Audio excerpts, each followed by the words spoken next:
Assalamualaikum warahmatullahi wabarakatuh. Halo teman-teman semua, Masya Allah, bisa dibilang untuk materi kita live masih aclok-aclokan jadwalnya, karena memang masih belum fix banget gitu kan untuk sharing bisnis yang harusnya kita jam 8, tapi hari ini juga ada problem di e-commerce kami, jadi saya tetap live tapi dengan versi live Facebook aja, nggak Zoom gitu. Dan hari ini saya pengen ngundang salah satu customer service saya, dan beliau ini adalah salah satu customer service yang lumayan cepat gerakannya gitu kan, dan saya pengen beliau sharing bagaimana sih saya mendidik dia supaya jadi customer service yang jago jualan. Namanya Ami, dia itu kalau misalnya teman-teman lihat ada yang suka posting di Facebook atau di grup IIDB itu Inscript News Update Online atau Miss Inscript. Biasanya saya suka, silakan yang mau gaji harian langsung ke Miss Inscript aja. Nah kayak gitu, itu adalah salah satu customer service saya yang luar biasa dan memang jago banget jualannya, Masya Allah. Sebentar, saya lagi tunggu dia ya. Jadi ini teman-teman kebanyakan sih kalau saya lihat memang belum pada punya customer service ataupun punya customer service tapi belum bisa menghasilkan atau belum bisa jago jualan. Nah, makanya di sini saya pengen share kepada teman-teman gimana caranya kalau kita itu ngomongin tentang jago jualan, jangan cuma bisa ownernya, karena yang saya lihat dan saya dengar banyak sekali owner yang dia itu gini, tapi customer saya itu maunya cuma sama saya gitu, dia taunya ownernya adalah saya, sehingga kalau saya kasih nomor kontak customer service dia nggak mau, pengennya diservis oleh saya gitu. Nah, kata sayanya itu harus memang sudah berubah, bahwa kita bisa kok melakukan yang namanya itu Oke, Miss, aku add ya. Menduplikasikan diri kita kepada customer service kita yang notabene dia adalah garda depannya kita. Customer service itu adalah garda depan. Jangan sampai pelayanan masih dihandle sama Anda gitu kan. Kalau masih dihandle sama Anda, artinya sampai kapanpun Anda akan sibuk. Nah, kalau saya dibilang sibuk enggak gitu kan, dibilang nggak sibuk juga enggak, karena sudah banyak hal yang saya delegasikan kepada tim yang ada di sini. Packing sudah saya delegasikan, kemudian membuat strategi pun saya sudah mulai mendelegasikan dan sudah didelegasikan, dan semua dikerjakan oleh tim yang saya cetak menjadi tim tangguh. Halo Ami, selamat pagi. Selamat pagi. Selamat siang, semangat pagi. Ya Ami, ini adalah Ami, Miss Inscript. Teman-teman pasti ingat inscript kalau mau ngambil gaji harian ke inscript gitu kan. Terus kemudian ada lagi Miss Unik, sudah juga saya undang di sini gitu kan. Miss Unik semuanya sudah pernah saya kenalkan satu-satu gitu, dan sekarang kita bakalan ngomongin tentang customer service yang jago jualan, tapi bagaimana memulai customer service yang jago jualan, dan itu benar-benar dari nol banget gitu kan. Bukan kita rekrut orang yang memang benar-benar jago jualan, tapi bagaimana saya membentuk anak-anak milenial yang ada di timnya Inscript yang masih muda-muda, jauh di bawah saya, usianya rata-rata 21 tahun, 22 gitu kan. Itu mereka memang gesit banget gitu untuk bisa menservis pelanggan-pelanggan kami. Silakan Ami, mungkin bisa cerita awalnya kamu masuk ke Inscript seperti apa dan terkaget-kagetnya seperti apa? Oke, dulu pernah diceritain ya waktu kenalan pertama kali live. Waktu pagi itu saya ceritakan juga gimana awalnya memang kaget karena belum pernah menjadi bagian pelayanan yang memegang peran penting bagi perusahaan. Jadi kerjaan dulu cuman ya itu aja gitu ya, nggak ada hal spesifik yang harus dilakuin. Nah, ketika masuk Inscript memang sedikit berbedanya jomplang deh, nggak sedikit. Jadi memang awalnya, namanya kalau bahasa Sunda tuh tikojot-kojot ya. Jadi kadang saya aduh ya ampun, sampai aduh gimana ya awalnya ngikutin ritme seorang Teh Indari yang memang dikenal cepat larinya, apalagi idenya sangat banyak, sehingga itu out of control ya. Jadi benar-benar dari zona nyaman, jomplang banget ke zona yang emang aku nggak tahu ini harus gimana. Nah, ada beberapa penunjang yang membangun saya menjadi percaya diri, saya melakukan itu bisa dan menghandle semuanya dengan sempurna.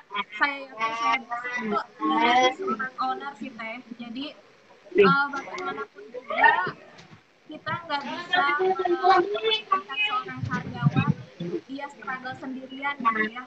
Yang aku lihat dari di sini adalah meskipun mereka punya pekerjaan yang lumayan hektik, lalu owner yang seorang leader, treatment yang sangat kuat gitu. Tapi kita nyaman-nyaman aja karena seorang dari selalu menekankan kalau kita tuh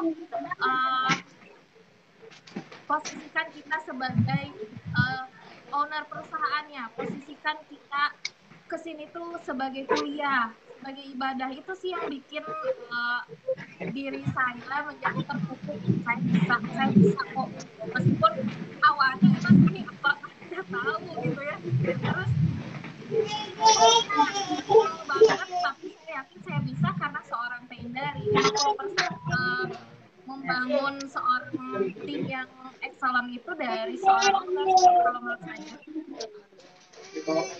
Ami, ya tetap aja ketika kamu masuk ke dalam lingkungan teteh dan apa namanya tuh harus bergerak dengan cepat. Berarti yang pertama kali teteh tekankan ke kamu tuh adalah kesadaran dari diri kamu sendiri untuk bisa bergerak, Ya, bukan karena saya sebagai atasannya, tapi bagaimana kesadaran dirimu bahwa apa yang kamu lakukan itu adalah untuk kamu gitu ya, Ami ya? iya, ya benar, benar banget sih teman-teman. Di sini mungkin ada juga yang seorang karyawan barangkali ya. Saya mau sharing ini pandangan saya dari seorang karyawan juga sama seperti kalian. Bagaimana sih kita menempatkan diri meskipun seorang owner memberikan kerjaan yang lumayan banyak dan dirasa itu sangat hektik ya, membuat kerjaan kita makin loadingnya tinggi. Tapi gimana kita menyikapinya adalah bayangkan bahwa itu semua adalah tantangan bagi kita supaya kita bisa lebih sukses, lebih baik lagi, serta lebih meningkatkan value dari diri sendiri sih Teh. Jadi saya selalu menganggap apa yang dikasih Teteh itu tugasnya merupakan sebuah tantangan bagi saya meskipun kita nggak tahu ya itu apa atau kita tuh sebenarnya nggak ada basic sama sekali, tapi saya selalu jadikan itu tantangan sih. Jadi kenapa saya selalu ikhlas dan happy-happy aja menyikapinya dan mengerjakannya happy-happy aja karena saya yakin itu bukan cuma untuk perusahaan tapi untuk saya sendiri. Oke, tapi Mi kan di Inscript sendiri juga begitu kamu datang, kamu disodori dengan begitu banyak job desk gitu kan, Ya, job desknya sampai 2 halaman, dan itu ya pakai rata-rata kamu HP nol ini teman-teman. besar. Nah, Job desknya banyak banyak banget. besar. Nah, bagaimana cara Ami untuk belajar satu persatu dari job desk itu, meskipun di kita ada SOP-nya ya Mi ya, tapi bagaimana Ya, kamu menekan yang namanya tuh stres menghadapi job desk yang segitu banyaknya? awalnya sih emang beneran stres ya karena emang dari nol banget. Apalagi kita nggak tahu itu kerjaannya kayak gimana, tapi yang jelas saya selalu memperhatikan teman-teman di sekitar. Jadi gimana sih caranya teman divisi ini bekerjanya kayak gimana, cara ritme dia berlari kayak gimana. Saya selalu mengamati, analisis bahkan untuk Teteh sendiri gitu ya. Saya selalu ngelihat Teteh sih gimana sih kerjanya meskipun kan seorang owner Teteh tuh tapi selalu sibuk, selalu ada di mana-mana, selalu idenya banyak.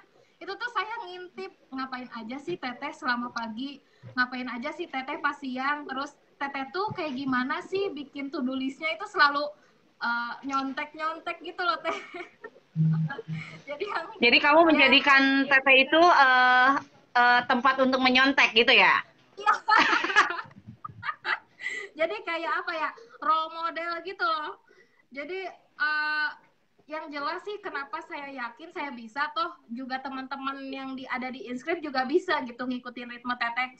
Jadi ya saya yakin aja saya bisa, tapi gimana sih stepnya biar saya tuh ngikutin berlari teman-teman di sini apalagi Teteh ya saya kadang-kadang suka ngeliat dulu teteh ngapain aja, ngeliatin aja teteh, oh bikin to-do list kayak gini, oh produk-produknya kayak gini, nah ini bisa dimanfaatin buat aku bikin to-do list gitu-gitu loh teh.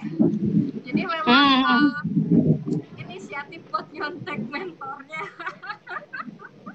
Ami, sebutkan 3 hal yang kamu lakukan. Ini yang penting sebagai CS yang kemudian kamu juga sekarang sudah Teteh posisikan sebagai mentor dari leader juga, kemudian mentor dari para marketer, mentor-mentor, pokoknya jaringan-jaringannya Inscript. 3 hal saja yang paling prioritas yang harus ditekankan oleh seorang owner ketika dia memiliki customer service yang nanti bisa bermetamorfosa seperti kamu.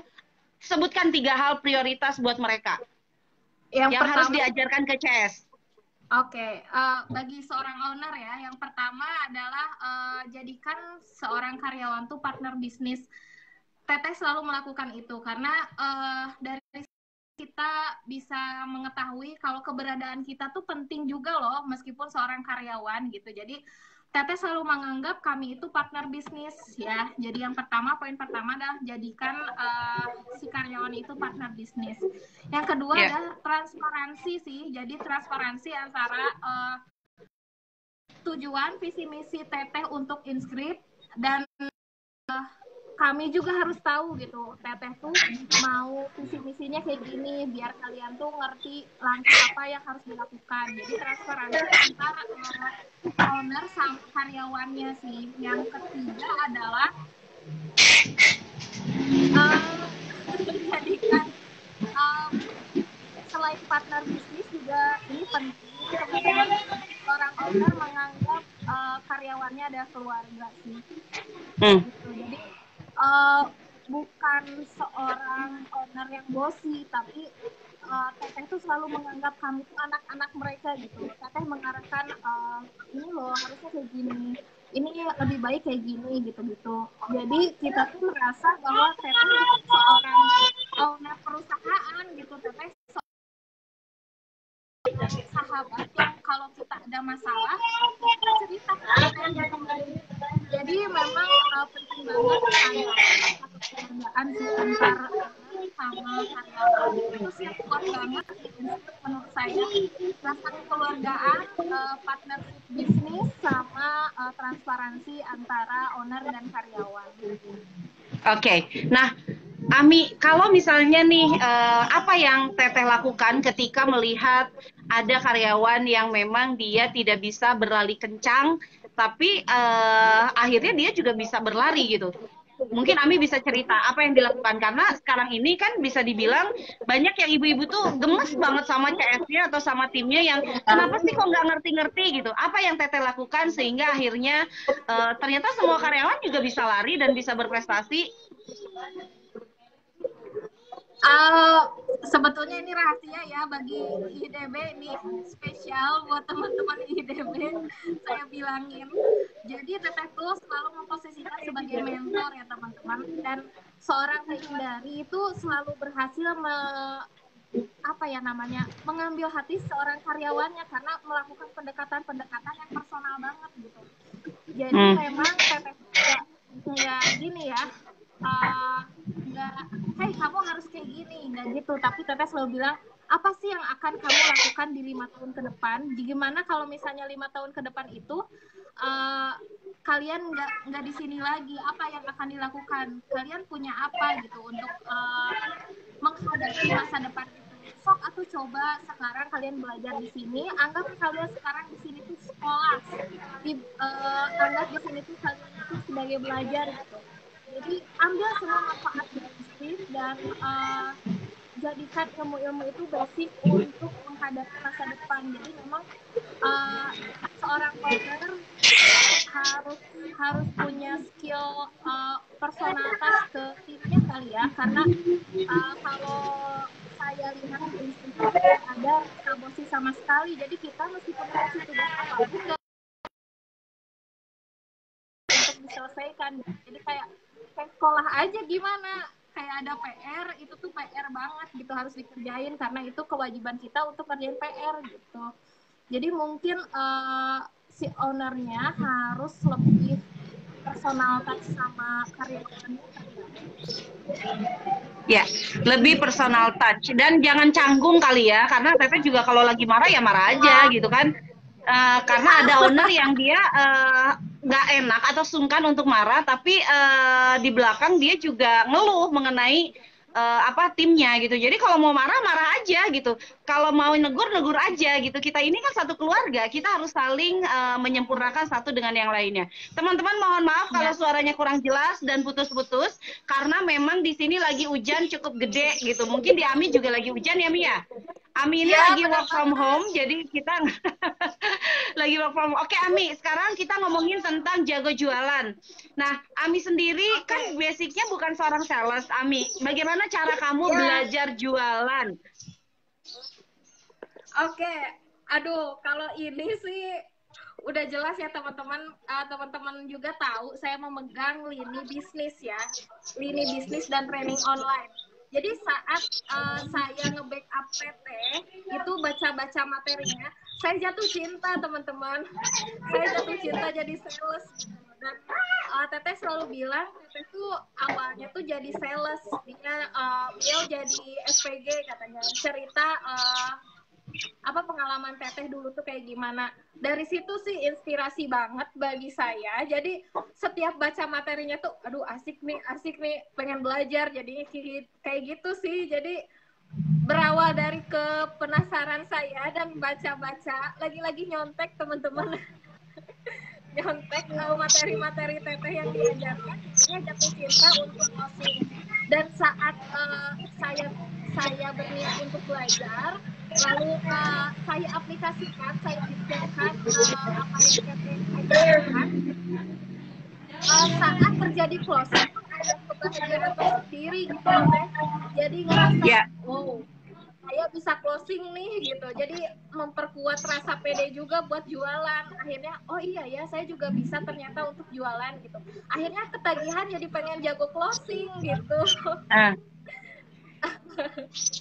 Gitu Ami, sih. berarti sebenarnya yang harus ditanamkan oleh seorang owner kepada timnya atau kepada pasukannya adalah hobi belajarnya dulu ya Mi ya, gitu kan. Jadi Ya, gimana caranya bahwa semangat si owner itu nampol banget sama timnya yang ada di internalnya, sehingga akhirnya semangatnya itu yang kemudian diduplikasi oleh mereka yang menjadi timnya ya, gitu ya Ami ya.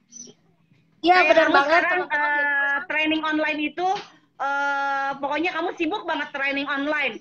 Teteh training online apa? Aku pengen ikut. iya. Teteh training apa? Aku pengen ikut gitu. Karena apa? Karena mungkin kamu ngerasa atau dapat apa ya? Dapat tersengat sama semangatnya Teteh belajar. Jadi berarti yang nomor satu itu harus ownernya dulu ya Mia? Iya benar banget teman-teman. Jadi bagi teman-teman di sini pebisnis mungkin ya bisa duplikasi caranya Teteh. Gimana caranya ngedidik kami sebagai tim internalnya. Memang rule pertama dari ownernya dulu gitu ya. Jadi gimana sih si ownernya ini bisa mencontohkan semangat belajarnya, mencontohkan apa sih yang harus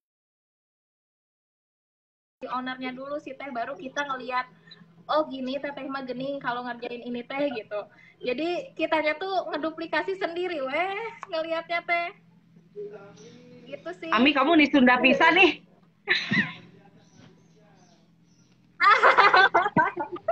Gimana tuh udah Ami merasakan nggak sih kamu ada rasa males nggak sih untuk belajar? Kemudian ada rasa males nggak? Aduh ini target kok makin sini makin banyak. Ada rasa seperti itu nggak Mi? Ih, benar banget sih, karena saya pun manusia biasa ya teman-teman. Ada rasa di mana saya lelah, ada rasa di mana saya jenuh gitu, dan ada rasa, aduh kok ini nggak beres-beres gitu. Terus lagi di awal, Teteh selalu bilang niatkan ini sebagai ibadah. Dari sana sih titik kita sadar, oh ya ampun, kalau misalnya saya niatnya untuk ibadah, bekerja untuk ibadah, untuk bantu teman-teman yang lain supaya bisa survive, saya rasanya sangat egois sekali gitu kalau misalnya saya bilang saya lelah, terus saya berhenti belajar. Makanya apapun, meskipun ada rasa lelah, saya selalu paksa, ini bukan untuk saya sendiri, ini untuk teman-teman juga, ini untuk teman-teman yang menanti inskrip untuk dibagi. Selalu ingat seperti itu sih. Jadi niat awal dulu sih, niat awal bekerja itu untuk apa? Kalau untuk cari uang mah banyak ya, perusahaan gaji yang lumayan gitu lah ya. Tapi niatnya saya di itu untuk bukan untuk uang aja, tapi untuk berbagi, untuk ibadah, untuk sedekah, untuk menjadi bagian sejarah baik bagi perusahaan gitu sih Teh. Jadi meskipun lelah, aduh ini capek gitu lah ya, udah aduh ini mumet gitu. Pas mumet itu ingat lagi niat awalnya apa. Kalau misalnya ibadah, kalau kamu merasa mumet ya cari solusinya harus kayak gimana. Makanya kalau pas mumet langsung cari YouTube gitu, gimana ngatasin cara biar semangat lagi, atau baca-baca buku itu tuh lumayan ke apa. Jadi baca yang buku paling YouTube ya. apa, kalau misalnya untuk uang.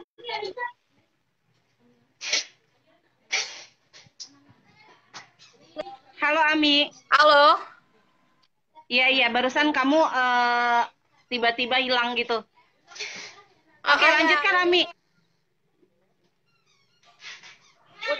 Udah bisa ya? Udah normal? Udah. Lanjutkan, Mi.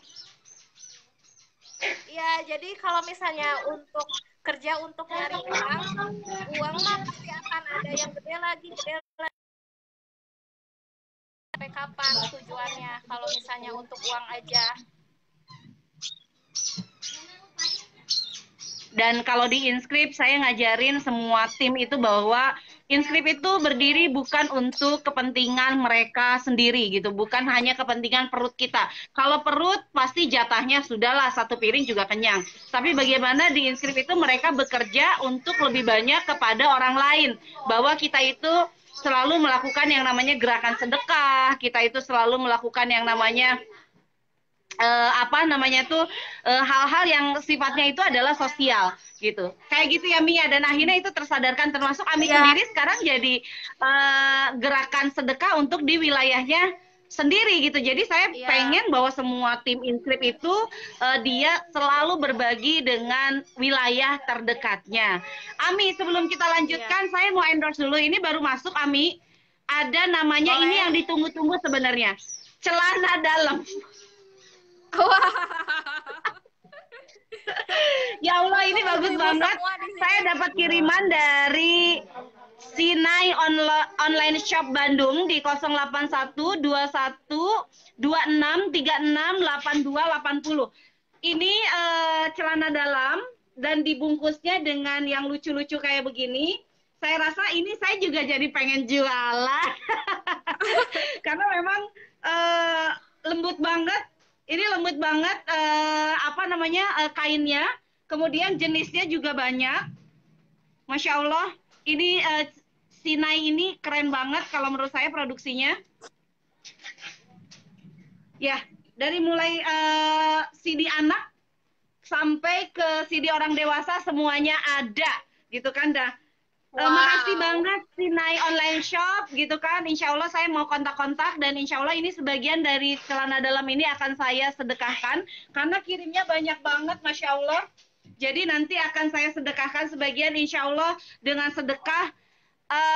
Masya Allah, mudah-mudahan bisa semakin membuka rezeki, karena seperti yang saya katakan kepada teman-teman yang ada di mana namanya tuh di IDB, perusahaan Inscript itu bukan perusahaan yang hanya memperkaya ownernya. Saya pengen bahwa semua karyawan itu dia paham tentang itu.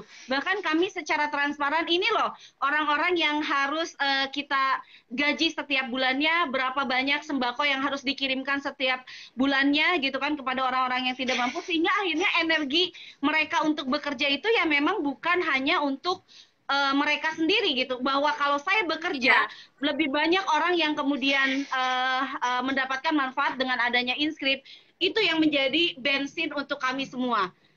Oke, ada yang nanya, Masya Allah prinsipnya bukan untuk diri sendiri tapi manfaat untuk orang banyak.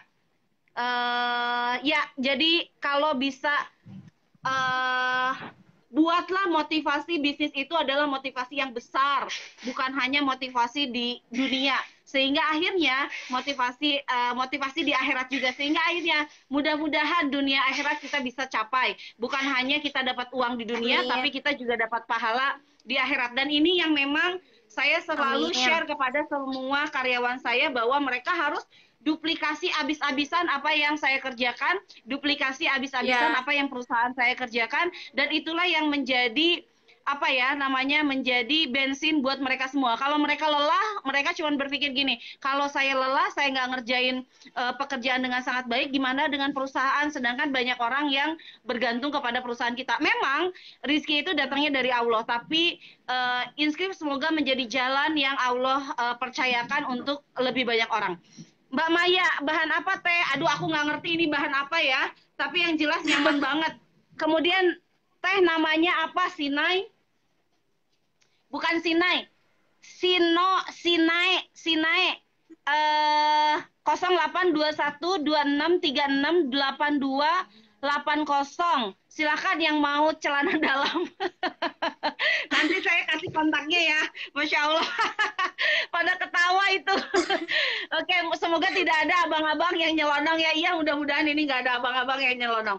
Ya, Mi, ya, jadi intinya adalah perusahaan kami ini adalah perusahaan yang bukan hanya untuk mengenyangkan perut orang-orang yang terlibat di dalamnya, tapi bahkan yang tidak terlibat dan itu membutuhkan kami terus menambah jumlah orang yang mendapatkan distribusi donasi kami. Insya Allah di bulan Juni kami ingin menyebarkan 2.000 paket donasi lagi karena di era pandemi ini yang lapar itu jumlahnya lebih banyak lagi, maka kami terus menaikkan jumlah donasi dan ini juga yang memotivasi seluruh tim kami termasuk Ami di sini.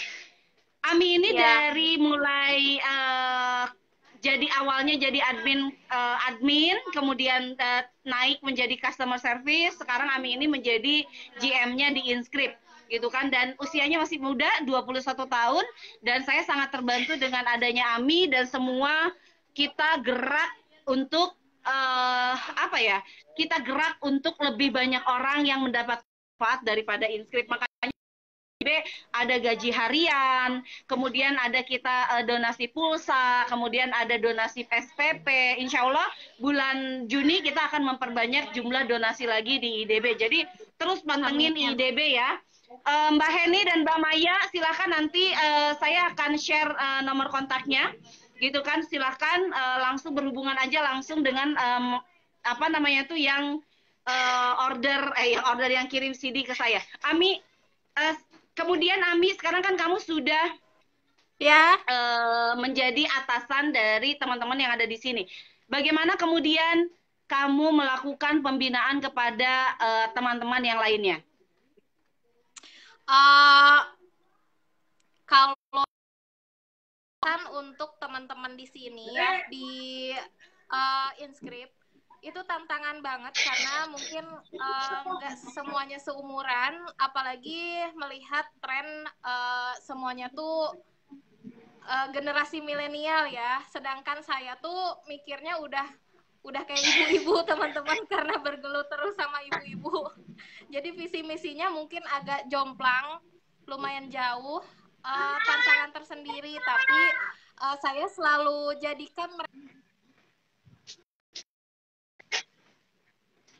Tapi gimana sih mereka menganggap saya sebagai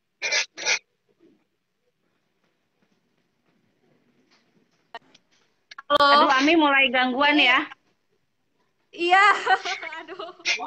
Jadi memang gimana sih membinanya itu kita sharing aja kayak temen, jadi nggak ada atasan bawahan, jadi kayak teman aja sharing, terus aktif bagi-bagi ilmu karena kan mereka juga penting ya untuk mengetahui apa yang saya ketahui. Jadi ketika saya nggak ada mereka bisa backup gitu.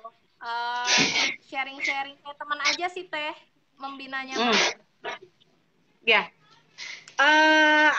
Intinya adalah menjadi teman bagi tim, menjadi teman bagi bawahan kita, menjadi teman bagi partner-partner kita, dan partner kita itu adalah karyawan-karyawan kita. Jadi jangan menempatkan mereka menjadi karyawan, tapi tempatkan mereka sebagai seorang partner. Ami ada pertanyaan, mungkin kamu bisa jawab. Teh, apa yang harus dilakukan saat untuk rekrut karyawan supaya karyawan juga punya visi yang sama di awal?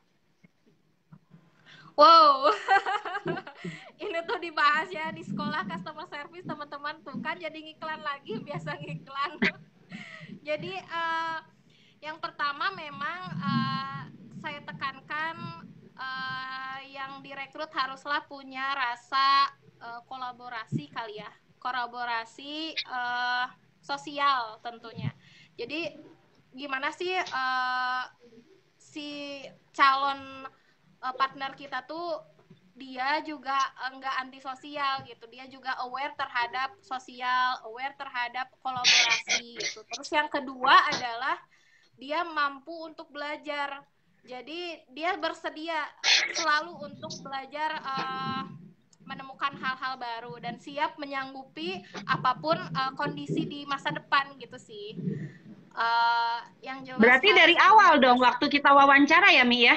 Waktu kita wawancara harus sudah disampaikan terkait dengan kondisi perusahaan itu seperti apa gitu ya? Iya, bener banget sih. Jadi nanti kita bisa lihat gimana dia mampu nggak sih kalau misalnya dihadapkan dengan kondisi-kondisi seperti yang perusahaan alami gitu sih. Yang selanjutnya adalah ke distract. Yang selanjutnya adalah mungkin kepercayaan si seseorang itu yang mau direkrut dapat dipercaya gitu sih. Jadi memang kolaborasi, banyak bersedia belajar, lalu kepercayaan diri sih. Amanah gitu ya kalau bahasa sayanya mah amanah sih teman-teman. Gitu. Ami, kan mereka tidak tahu Ami, mereka itu si karyawan itu amanah, si karyawan itu kan masih dalam proses perekrutan. Kira-kira wawancara seperti apa yang paling efektif untuk menemukan karyawan yang memang dia itu bisa diajak kerjasama? Dihadapkan dengan beberapa kondisi sih. Jadi ketika perekrutan biasanya si owner menanyakan kalau misalnya kondisinya kayak gini, kamu mampu nggak mengerjakannya? Kalau misalnya kondisinya seperti ini, kamu masih mau bertahan nggak? Apa sih mimpi kamu di kedepannya? Apa sih visi misi kamu bekerja itu gitu? Dari sana sih biasanya kita bisa cek orang tersebut apakah niatnya hanya sebagai batu loncatan atau memang punya visi dan misi yang jelas. Atau hanya sekedar kerja aja deh gitu. Ya, Mia. Iya. Jadi memang harus punya visi misi ya. Ya. Mi, thank you banget ya untuk sharing hari ini. Insya Allah kita juga bakalan banyak duet di DB. Yang jelas pasti terkait dengan pengelolaan karyawan teman-teman. Karena memang saya duet sama Ami itu, Ami yang memang merasakan banget bagaimana cara saya itu mendidik anak-anak milenial atau mendidik karyawan sehingga mereka menjadi karyawan yang sangat bisa diandalkan. Sampai ketemu lagi bersama saya dan Ami. Assalamualaikum warahmatullahi wabarakatuh.